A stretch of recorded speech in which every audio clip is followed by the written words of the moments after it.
When it comes to trading first round picks, the only one that's really being spoken about amongst footy circles is Gold Coast's pick 4, which makes a lot of sense.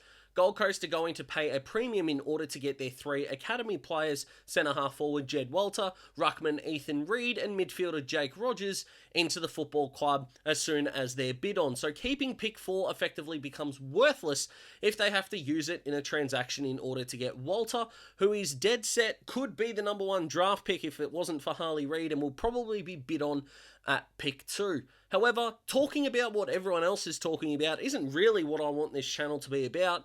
But I've actually gone through and found 3 draft picks that I believe should be traded.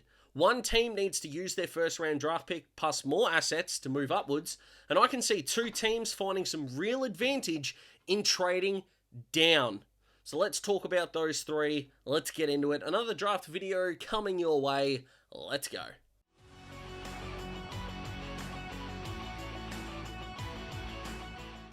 If you haven't subscribed yet, please do so. 1750 is the goal before Grand Final Day, 2000 before the draft. If you could make that happen, I'd really appreciate it. At the time of recording, we are less than 5 away from 1700. So if you could help make that happen, that would mean a whole lot. Click the subscribe button, click the bell, you get notified when I upload. You get a bit more Daz Talks footy in your life, and hopefully that is a net positive. But I don't really have anything else to say right now. Let's get into these picks, and we start with the Crows, who I believe are the only team inside the top 10 that really need to make a big push to trade up. Now, you could argue that Geelong could do the same, as both clubs could really use Colby McKercher.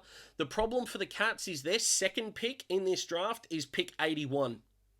So, unless they're trading their pick plus a future first round pick and potentially more to try to move up, they're kind of shit out of luck at the moment, the Cats. But the Crows, yes, they could end up with a Nate Caddy, a forward pressure player that would be a very good pick for them. I'm not denying that at all. But Colby McKercher to the Crows would be an incredible thing, and something that the Crows need to go for, in my opinion, in a big way.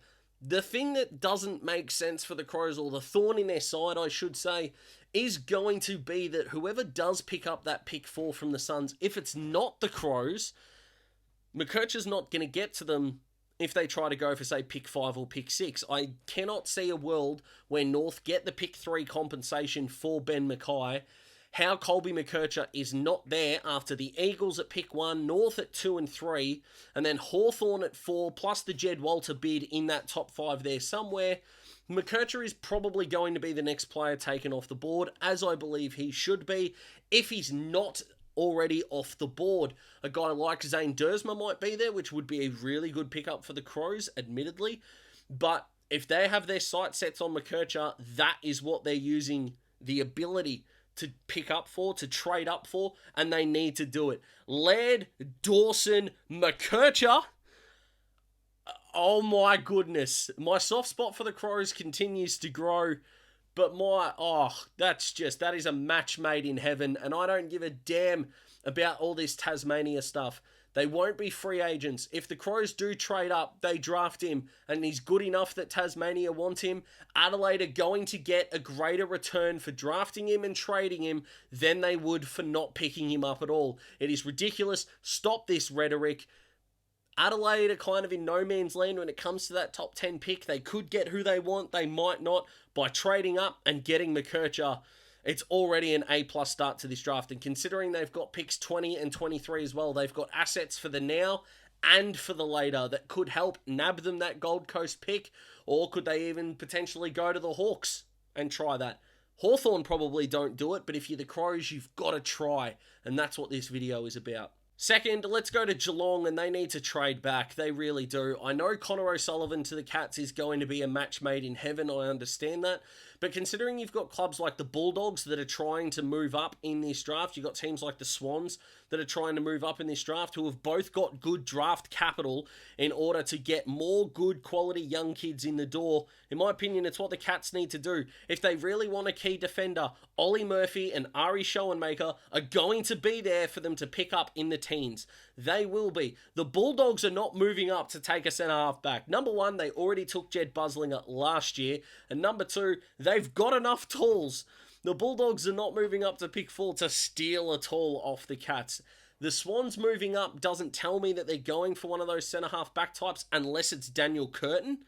But again, the Cats, as their current pick stands now, I don't think Curtin is going to be available to them, and they don't have the assets to move up.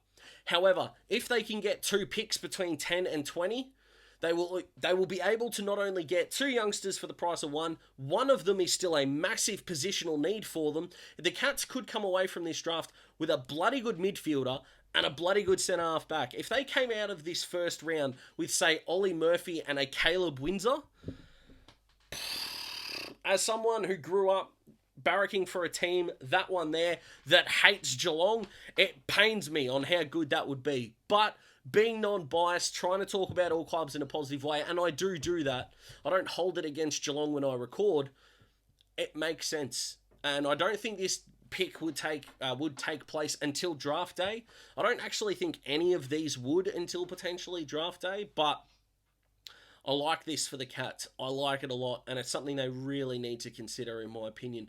But third, last but not least, is perhaps the more controversial one. I don't think many Crows fans would be against trading up. Hopefully some Cats fans are pretty for them trading back.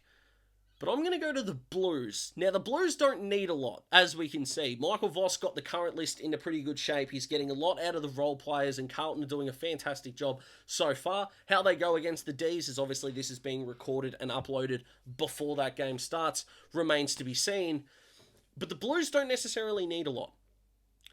And that's kind of what we said about Sydney last year. And Sydney were the team to do the Josh Weddle trade with the Hawks. Now, it wasn't that Sydney drafted Josh Weddle like they kind of do in the NBA, as what happened with Charlotte and Kobe Bryant, infamously, when they drafted him and then traded him. But if a team came to Carlton on draft night and offered a similar package, you get to drop back a little bit, you get some future assets as well, and you still get to pick a quality youngster inside the top 30, Carlton are the team to do it at the top end. You've got teams like Melbourne who have got multiple picks who could still do it, absolutely, but they are preparing an assault for pick 1, apparently, so good luck to them and see how that go. Collingwood don't really have the means to go about it, and also Collingwood are kind of like Carlton. They don't have that many list holes, so their desperation to get another youngster at that spot is not going to be as high. But considering the Hawks were not that good this year, and Sydney's future second-round pick this year's is a good one, it's a tick. Yes, Josh Weddle could be a gun, and you might be thinking, what if Carlton pass up a talent kind of like that? You don't know. You really don't. But on draft day, if the guy you really want is no longer on the board, drop back, get future assets. You're going to keep this list generation going.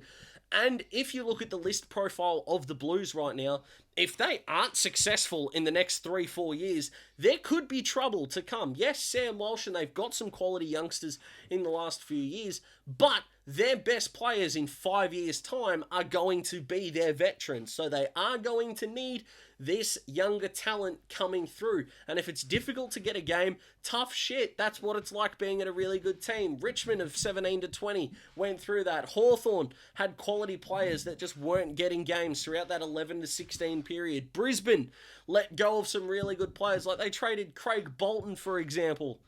Did really well. Des Headland ended up leaving. People leave. It's fine. That happens. But you've got to be able to prepare. You've got to be able to get set and go again. And if on draft day, Carlton's number one man is no longer on the board, picking up assets for the now and for the future is to the betterment of the football club because they are ready to strike now.